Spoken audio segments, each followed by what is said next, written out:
Сәлеметсіздер ме, құрметті әріптестер мен студенттер және оқушылар. Біз сіздермен Microsoft Teams платформасы арқылы кезекті видеонұсқаулықтар тізбегін жалғастырудамыз. Енді біз сіздермен ең негізгі функцияларының бірімен танысамыз. Бұл бізде командалар. Командалар құру арқылы сіздер өздеріңіздің группаларыңыздағы студенттерді немесе оқушыларыңызды қатыстыра аласыздар. Командалар мәзіріне көшкеннен кейін басты батырма қосылу немесе команда құру деген батырманы басамыз.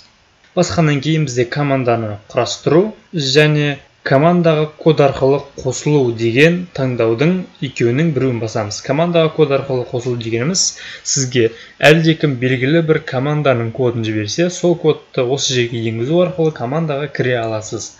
Енді команданы құру батырмасын басып, осы жерде класс деген таңдаймыз. Осы жерде бізде 4 түрлі таңдау бар. Бізге керегі класс.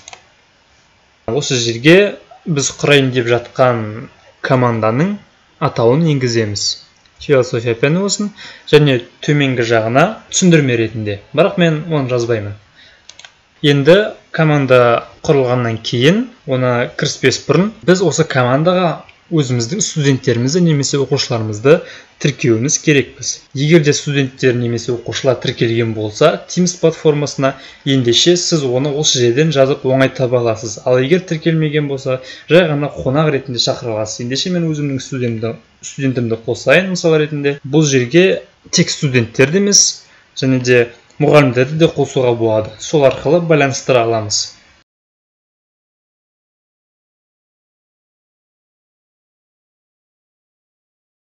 Мен 2 студентті таңдадым мысалы ретінде, және оларды қосамын. Бұл преподавательдер, яғни мұғалімдердің бөлігі. Іздейтін жерде сәйкесінше осы жерден іздейміз мұғалімдерді. Ал мен қоса беремін. Қосылуда қосылып болғаннан кейін осы жабу батырмасын басамыз. Бізде команда құрылды. Кішігірім танысуды бастайық. Осы жерге біз кез келген материалды жібере аламыз оқу барысында, және де біз жіберген материалды іздей аламыз. Егер де олар тым көп болса, түрлі файлдар тіркейміз, тура чат секілді, WhatsApp мессенджеріндегі группа секілді. Және де осы жерге тапсырманы да тіркеуімізге болады, және бағалауға да болады. Новая беседа батырмасын басып, группаға жазу жаза аламыз. Сол кезде ол бүкіл студентке барады. Енді тағы да айта кетерлік жайт, каналды қосу болып табылады. Осы каналды тағы да қосымша функциясы. Бұл бізде философия негізгі команда болып саналады. Біз бұған тағы да канал қосамыз. Осы жерден команданы басқару деген батырманы басамыз. Міне, канал деген батырманы басып, мысалға біз философия қосу деген батырманы басамыз. Міне, енді бізде философия каналы бар. Біз мысалға осы жерге студенттерге жазамыз. Түрлі хабарлама бұл жерге бөлек, яғни материалдар жібереміз.